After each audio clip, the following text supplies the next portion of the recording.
todo mundo falou bastante, todo mundo quase deu uma mini palestra, e pergunta mesmo não foram muitas, né? Eu vou tentar dar uma apanhada geral do que os senhores falaram, do que eu ouvi. Houve muita reclamação com relação à legislação de Campinas, né? A dificuldade, a complexidade, é um cipoal, acho que não existe um termo mais adequado para falar da legislação de Campinas, ela foi feita para não ser entendida mesmo.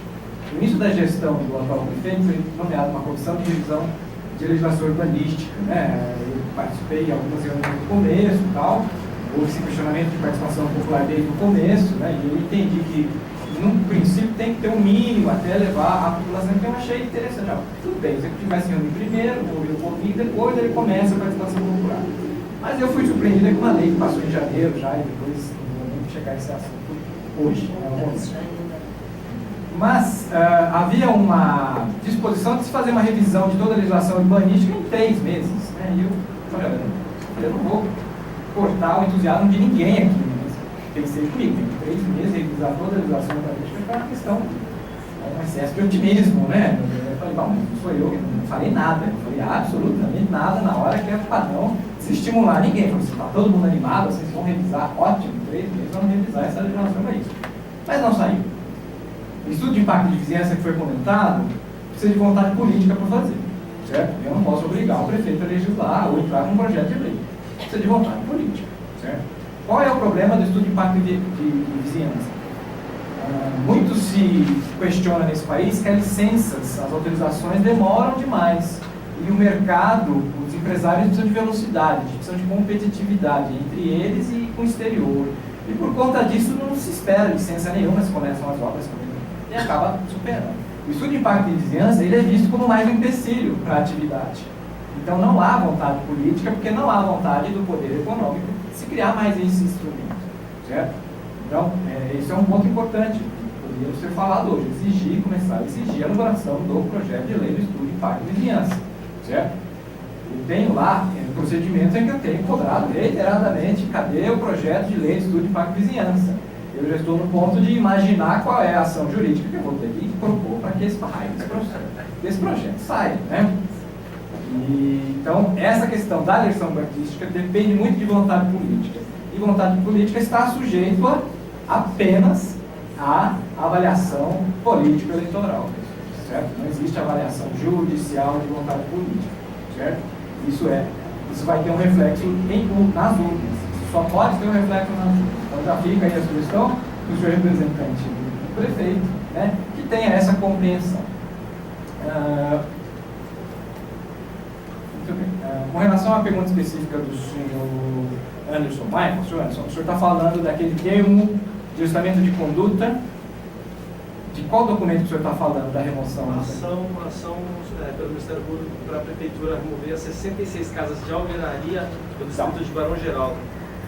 Eu sei, se for o termo de ajustamento de conduta que o senhor está falando, este pedido decorreu da seguinte situação. O projeto Minha Casa Minha Vida, ele prevê a distribuição das unidades habitacionais por sorteio e segundo alguns critérios. Só que esses critérios, essa ideia de distribuição das unidades, ela não tem a menor lógica.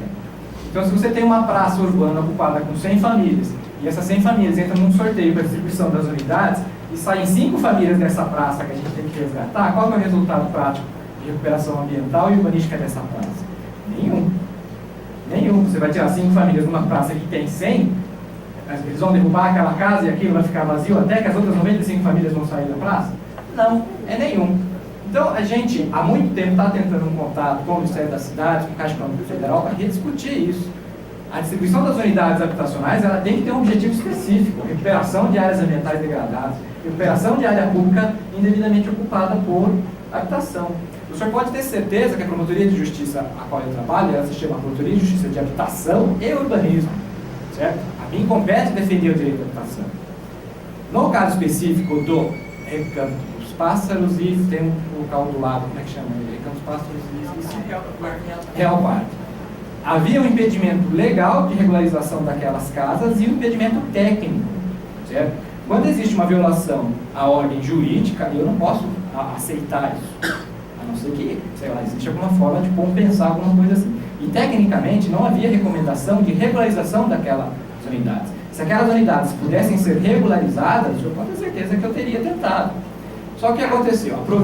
Foi aproveitado o momento em que havia o interesse de viabilização de um outro empreendimento habitacional próximo, não é perto, mas é o mais próximo que existe, que é ali na Câmara, Samarais, eu esqueci o nome, perto do São Martinho, uma coisa assim. Vila Olímpia. Isso. Então, o que se tentou? Tentou-se garantir que, naquela distribuição, não sei nem se a Caixa Econômica vai aceitar isso depois lá na frente, naquela distribuição daquelas unidades, fosse dado preferência e prioridade para o pessoal do recanto do espaço. Ou seja, ninguém perde a sua casa sem antes garantir a sua unidade habitacional. Certo? Houve consulta popular nesse caso? Não houve, porque essa é uma decisão que infringia a legislação. Então não tem como consultar a população numa situação que infringe a lei. Existe sempre uma disputa, isso é até uma disputa interna do Ministério Público, entre os urbanistas e os ambientalistas. Certo? Os urbanistas tentando defender o direito à habitação e os ambientalistas tentando defender o meio ambiente. Então, por exemplo, a ocupação de áreas de APP por habitações. Uma discussão que internamente a gente tem muito grande. Certo? Mas como nós vamos tolerar habitações em áreas de APP dentro da cidade? Vem aqueles que dizem, mas já é uma área degradada, não tem como recuperar. Como você vai querer recuperar o córrego que já está 50 anos ocupado? Certo? Em condições extremas, eu acho que você tem que permitir habitação mesmo em área de APP. Em condições extremas, por exemplo, de um país que não tem área. Que não é o nosso caso. Não é o nosso caso. A gente pode se dar o luxo, certo? De construir casa e não apartamento para todo mundo que a gente tem área.